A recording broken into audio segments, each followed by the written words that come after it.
तो हमारे सामने दोस्तों ये आता है Harry Potter and prisoner of Azkaban. पिछले दोनों भागों में दोस्तों आप देख चुके हैं बॉक्स सेट किस तरीके से अनबॉक्स किया गया था। और पार्ट 1 हमने देखा था फिलॉसफर्स स्टोन्स और दूसरा पार्ट हमने देखा था चैम्बर ऑफ सीक्रेट्स।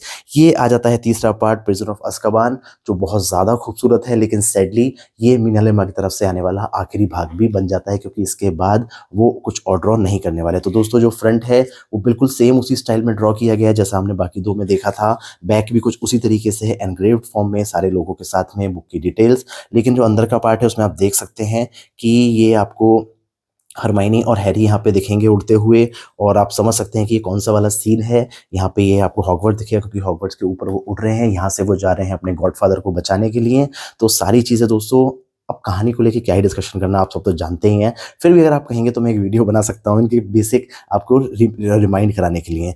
और जब यहाँ ओपन करते हैं दोस्तों, तो इस चीज़ में भी छोटी सी चीज़ पे भी ध्यान दिया गया। पहले वाले में सिंपल झाड़ू थी, दूसरे वालों में तेज़ उड़ती हुई झाड़ू थी, तीसरे वाले में झाड़ू तो तेज़ उड़ती हुई है ही है, लेकिन दोस्तों उसके साथ साथ क्योंकि हैरी पॉटर पे क्विडिच मैच में हमला हुआ था दम पिशाचों की तरफ से, तो दम पिशाच भी आपको यहाँ पे हैरी पॉटर का पीछा करते हुए दिख जाते हैं। तो इस छोटी सी चीज़ पे भी काफ़ी अच्छे से ध्यान दिया गया है। फिर ओपन करते हैं दोस्तों, यहाँ पे ग्रिफिंडोर का आपको लोगो देखने के लिए मिल जाता है, प्रिजनर ऑफ अज़्काबान। जैसे हमने पिछले स्लिदरिन का देखा था, पार्ट 1 में हमारे पास हॉगवर्ट्स का ही था। अब आने वाले पार्ट्स अगर होते तो हमें बाकी हाउसेस के लोगो भी देखने के लिए मिल सकते थे। तो ये मीना लिमा एडिशन हमारा स्टार्ट हो जाता है। फिर दोस्तों बिना देरी के हम आ जाते हैं सीधे, ये हैरी बेचारा अकेला बोर हो रहा था और यहाँ पे सब उसको छुट्टियों की फ़ोटो भेज रहे थे प्राइवेट ड्राइव में, तो उसके कुछ पार्ट्स हैं, वो लेटर्स हैं यहाँ पे। फिर उसके बाद दोस्तों यहाँ पे आता है ये सबसे पहले मॉन्स्टर बुक, जो हैरी पॉटर को पढ़ने के लिए दी जाती है। इस ईयर का पार्ट होती है, और इस बुक इतनी खतरनाक होती है कि इसको मार पीट के बांध के रखना पड़ता है। तो कुछ इस तरीके से दोस्तों जब बुक ओपन होती है तो ये खूंखार सा दानव निकल के अटैक करने के लिए आ जाता है। तो ये भी काफ़ी बढ़िया करके बनाया गया दोस्तों। इसके दांत भी निकल के आते हैं, जैसे हैरी पॉटर में भागता हुआ आता है उसको पीट के बंद करना पड़ता है। तो कुछ उस तरीके से ही ये बुक यहाँ पे आपके सामने आ जाती है। मॉन्स्टर बुक आप उसको ओपन करते हैं, और जब आप उसकी ज़बान पकड़ के खींचेंगे तो ये दोस्तों बाहर निकल के आ जाता है। अगर आपने इस बुक को परचेज़ किया तो ज़्यादा ज़ोर से मत खींचना, ज़बान हाथ में आ जाएगी। मेरी भी ऑलमोस्ट छुटते-छुटते बची है, तो ध्यान रखिएगा इसका दोस्तों। फिर दोस्तों आगे बढ़ते हैं, देखते हैं और क्या इसमें हमें देखने के लिए मिलता है। ये आया दोस्तों, यहाँ पे जब हैरी पॉटर निकल के भागता है, घर छोड़ के निकल जाता है, क्योंकि वो बर्दाश्त नहीं कर पा रहा था डडली के घर में। तो यहाँ पे उसको मिलती है नाइट बस, जो सर्विस प्रोवाइड करवाती है रात निकले हुए जादूगरों को लेके। तो अगर आप ऐसे देखें तो ये आपको देखने के लिए मिलती है एक नॉर्मल सी नाइट बस, जिसमें बाहर से आपको एडवर्टीजमेंट देखने के लिए मिलेंगे, आपको खिड़कियाँ देखने के लिए मिलेंगी। लेकिन अगर आप इसको इस तरीके से देखें तो ये इसका अंदर वाला एक सेक्शन, जहाँ पे ये पूरा का पूरा डिपिक्शन दोस्तों, डिस्क्रिप्शन आपको जो ये नॉवल में पार्ट दिया गया है बहुत अच्छे से डिस्क्राइब किया गया है। और हैरी पॉटर की खूबसूरती भी है कि इसमें हर एक चीज़ को का डिस्क्रिप्शन इतना अच्छा है, आपको लगता है कि आप उसका पार्ट बने। ये पढ़ा है हैरी पॉटर, इसको उठा के अंदर लाया जाता है। ये दूसरा डायसेक्शन दोस्तों, जहाँ पे लोग अलग अलग जादूगर अपने अलग अलग सेक्शंस में अलग अलग चीज़ें करने में लगे हैं। और फिर ये आ जाता है इसका बड़ा डायसेक्शन, जहाँ पे हम देख पाएंगे कि इसके जो मल्टीपल लेवल हैं उसमें क्या चल रहा है, और उसके साथ साथ बाकी सब जादूगर और जादूगरनियाँ कहाँ पे क्या-क्या कर रहे हैं। इधर हैरी पॉटर को दोस्तों यहाँ पे बैठा दिया गया है। ये है वो टिकट कंडक्टर जिसको बाद में अज़्काबान भी भेजा गया था आने वाले पार्ट्स में। फिर दोस्तों अब आगे बढ़ते हैं, काफ़ी ज़्यादा इंटरेस्टिंग है ये बुक, और ये दोस्तों कहानी आगे बढ़ती जाती है, सारी चीज़ें धीरे-धीरे करके चलती हैं। और इसमें इलस्ट्रेटेड एडिशंस जो दोस्तों मेरे पास थे, उससे बेहतर इलस्ट्रेशंस मुझे यहाँ देखने के लिए मिल रहे हैं। फिर आता है दोस्तों जब इनकी भविष्य देखने वाली क्लास होती है, तो उसमें उनको वो कहते हैं ना, चाय पियो पहले। आप देखो चाय का कप है, अब इस चाय को कप में आप चाय पी लेंगे, बाद में जो पत्ती बचेंगी उस पत्ती से जो डिज़ाइन बन के आएगा उसके अकॉर्डिंग आप फ्यूचर को देख पाएँगे। तो ये आपने चाय पीनी शुरू की, और धीरे-धीरे करके आपका ये कप हो गया है खाली। ये वो कप है दोस्तों जो हैरी पॉटर के पास था। तो यहाँ जो पत्तियाँ बची हैं, यहाँ पे उसको एक ही काला-सा कुत्ता दिख रहा है, जिसको एक बैड साइन माना जा रहा था। असल में वो दोस्तों एक बहुत ही इम्पोर्टेंट कैरेक्टर आगे निकल के आता है। तो प्रोफ़ेसर ट्रेलॉनी की तरफ से ये भविष्य देखने का अनोखा तरीका है, चाय की पत्तियों में झाँक के देखने वाला, जिसको लेके रॉन काफ़ी ज़्यादा खुश उनसे नहीं रहता था। फिर दोस्तों ये आती है वो क्लास की बारी, जब हैरी पॉटर यहाँ पे पहली बार अपने डर से सामना करने की जो क्लास है वो सीखता है, और साथ में यहाँ पे जो उनका पितृदेव होता है जिसको वो अपने डर भगाने के लिए यहाँ पे जान पाता है।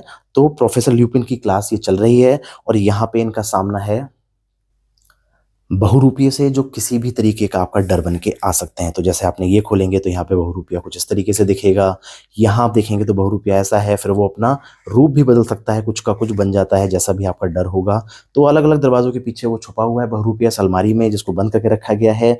और सारे के सारे विद्यार्थी जो हैं एक-एक करके इस क्लास में उस बहुरूपिये से लड़ने की कोशिश करते हैं, जिसको इस बक्से में बंद करके दोस्तों लाया गया था।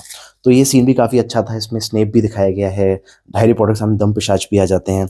फिर दोस्तों ये वाला पार्ट आता है, जो आपको एक मैप के बारे में बताता है। वो मैप जिसके बारे में ज़्यादा लोगों को नहीं पता, लेकिन हैरी पॉटर इसका इस्तेमाल करते हुए देखता है कि कौन-कौन कहाँ-कहाँ पे है। जैसे मिसेस नॉरिस यानी कि वो बिल्ली जो घूम रही है इधर से उधर, तो ये इस जगह से चलनी शुरू हुई और हम इसको नीचे करते जाते हैं तो आप ये देखिए ग्रीन डॉट्स मूव करते जा रहे हैं। कुछ इस तरीके से ही हैरी पॉटर को मूवी में दिखता था नक्शे के अंदर, कि जो किरदार हैं जो ये इसमें दिख रहे हैं, जैसे एल्बस डंबलडोर कहाँ से कहाँ की तरफ मूव कर रहे हैं। तो काफ़ी अच्छा ये डिपिक्शन यहाँ पे दोस्तों दिखाया गया है उस मैप का, जो हॉगवर्ट्स के अंदर रहने वाले, घूमने वाले सभी लोगों की लोकेशन और सारी जितने भी द्वार दरवाजे हैं, सबकी जानकारी हैरी पॉटर को देता रहता था। तो ये आ जाता है आपका वो मैप। तो कुछ चीज़ों पे दोस्तों वाक़ई में बहुत ज़्यादा ध्यान दिया गया है, और इसीलिए ये जो बुक है, इतना प्राइस होने के बाद भी वर्थ परचेज़िंग दोस्तों ये हो जाती है, क्योंकि इसमें वाक़ई में पेज बाय पेज, पर पेज पे अच्छे से काम किया गया है, और वो मेहनत जो है वो दिखती भी है। एक बार को हम जो इलस्ट्रेटेड एडिशंस हैं जिम के उनको अवॉइड भी कर सकते हैं, बट ये वाला जो आता है, ये ऐसा लगता है कि अगर आप हैरी पॉटर फैन हैं तो ये आपके पास होना ही होना चाहिए। फिर ये आ जाती है दोस्तों जोंको की जो शॉप है, आउल पोस्ट है यहाँ पे, और इसको आप ओपन करके इसका डाइसेक्शन पार्ट देख सकते हैं। आउल शॉप का जो ऊपर वाला हिस्सा है खाली, ये आपको जोंको शॉप का। अंदर आप देखेंगे ये आउल पोस्ट है, यहाँ पे अलग-अलग तरीके के आउल्स हैं जो ग्रेट ब्रिटेन जाते हैं, इंटरनेशनल पोस्ट लेके जाते हैं, लोकल पोस्ट लेके जाते हैं। और ये दोस्तों पूरा एक पोस्टेज का बॉक्स है, प्राइस लिस्ट यहाँ लगी हुई है, ये उल्लू आए हैं और ये चिट्ठियाँ भी जा रही हैं। तो काफ़ी अच्छे से, काफ़ी डिटेल में ये उल्लू पोस्ट का बनाया गया है। फिर ये आ जाती है जोंको की गिफ्ट शॉप। तो यहाँ पे दोस्तों जोंको शॉप है, ये इनका काउंटर है, ये शॉप का बाहर का हिस्सा, मतलब जो फ्रंट वाला हिस्सा है, और ये शॉप में जादूगर और उसकी अलग-अलग जो यहाँ पे शैतानियों वाली चीज़ें रखी रहती हैं, वो सब यहाँ पे आ जाती हैं। तो ये चीज़ भी काफ़ी अच्छी तरीके से यहाँ पे दोस्तों दिखाई गई है। अब बढ़ते हैं आगे। ये दोस्तों वो पुरानी चीखती हवेली जिसमें जाने से डरते हैं, लेकिन फिर अंत में उनको आखिरकार जाना ही पड़ता है। क्यों जाना पड़ता है? फटाफट पढ़िए और जानिए, सारी कहानी मैं थोड़ी ना सुनाता रहूँगा आपको। फिर दोस्तों आगे बढ़ते जा रहे हैं, कहानी बढ़ती जा रही है और हमारे पास एक और बेहतरीन सा पेज ये आ जाता है। यहाँ पे दोस्तों ये है टाइम टर्नर, जिसकी वजह से समय यात्रा करना मुमकिन होता है। और आप देख सकते हैं इसमें ये चंद्रमा की जो गति है वो दिखाई गई है, और कुछ ऐसा ये टाइम टर्नर था जिसको लेके हरमाइनी अपनी सारी क्लासेस अटेंड कर पाती थी, और इसी की वजह से हैरी पॉटर अपने इस मिशन में सक्सेसफुल हो पाता है अपने गॉडफादर की जान बचाने में, क्योंकि उसको अज़्काबान से भागने के बाद दोबारा पकड़ के एग्जीक्यूट करने के ऑर्डर्स आ चुके थे। ये इसका बैक साइड है और ये फ्रंट साइड है। ऐसा नहीं है कि फ्रंट ही है दोस्तों, बैक पे भी काफ़ी अच्छे से डिटेल्स दी गई हैं। फ्रंट में पूरा अच्छे से वॉच बनाई है, बैक में उसका जो मैकेनिज्म है वो भी काफ़ी अच्छे से यहाँ पे आपको दर्शाया गया है।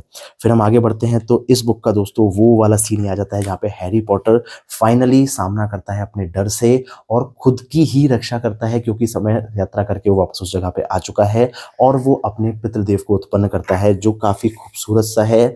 तो ये दोस्तों हैरी पॉटर का पितृदेव, इसको भी दोस्तों इतने ग्लिटरी फॉर्म में इतने अच्छे से यहाँ पे दोस्तों बनाया गया है कि लाइट में वैसे ही शाइन मार रहा है जैसा ये ओरिजिनल मतलब यानी मूवी में जिस तरीके से ये चमचमाता हुआ जाता था हिरन के रूप में दोस्तों हैरी पॉटर का पितृदेव बनता है और जाके ये सारे दम पिशाचों से हैरी पॉटर की ही जान बचाता है। तो कुछ ये दोस्तों आप यहाँ देख सकते हैं और ये बहुत बहुत बहुत बेहतरीन यहाँ पे इसका जो डिपिक्शन है वो किया गया है। और कुछ इस तरीके से आपकी ये बुक एंड होती है, एक और साल का एंड होता है और वापस ट्रेन में बैठ के हैग्रिड को बाय बाय करके ये लोग अपने अपने घर के लिए रवाना हो जाते हैं चौथे साल के लिए। वो चौथा साल जो दोस्तों मीना लिमा एडिशंस में आने की संभावना अब बिल्कुल शून्य हो चुकी है, और कोई चमत्कार होता है तो हमको ज़रूर इसका चौथा पार्ट मिलेगा। लेकिन ये 3 पार्ट भी अपने आप में एक बेहतरीन कलेक्टिबल हैं उन लोगों के लिए जो हैरी पॉटर के फैन हैं और हैरी पॉटर को बहुत अच्छे से फॉलो करते हैं, या नए रीडर्स हैं, किड्स हैं, बच्चे हैं, उन सबको भी दोस्तों ये बहुत अच्छे से अट्रैक्ट करता है। आप बताइए कमेंट सेक्शन में कि अगर पैसों का जो प्रॉब्लम है वो ना हो तो क्या आप इसको इस 6,200 रुपए की प्राइसिंग रेंज पे लेना पसंद करेंगे या नहीं। इसके इंडिविजुअल दोस्तों रेट्स भी हैं, लेकिन इंडिविजुअल अगर आप तीनों को लेंगे तो आपको महंगा पड़ेगा। और उसमें आपको बॉक्स सेट भी नहीं मिलेगा। तो अगर आप सिर्फ एक लेना चाहते हैं अपने कहते हैं एक्सपीरियंस के लिए, तो आप दोस्तों कोई सा भी परचेज कर सकते हैं जो भी आपको चीपेस्ट पड़ेगा। लेकिन अगर आप चाहते हैं तीनों आपके पास हो, तो उसके लिए मेरा सजेशन होगा कि आप सिर्फ और सिर्फ बॉक्स सेट पर ही जाइए, क्योंकि बॉक्स सेट में आपको तीनों बुक्स मिलेंगी और उसके साथ साथ ये खूबसूरत सा बॉक्स सेट भी मिलेगा जिसमें आप अपनी तीनों बुक को अच्छे से प्रिजर्व करके रख पाएंगे। क्योंकि ये आम बुक नहीं है दोस्तों, इसमें काफ़ी ओपन स्पेसेस भी हैं, तो इसकी प्रोटेक्शन के लिए ज़रूरी है कि आप इसको इस बॉक्स सेट में खूबसूरती से सेफली संभाल के रख पाएँ और आपके एडिशन सेफ रहें। तो दोस्तों कैसा लगा ये वीडियो, कैसा लगा ये आपको मीना लिमा एडिशन, सारी चीज़ें बताइए कमेंट सेक्शन में। और हम मिलेंगे ऐसे ही ढेर सारे वीडियोस में और शॉर्ट्स में। तब तक के लिए जय श्री राम दोस्तों।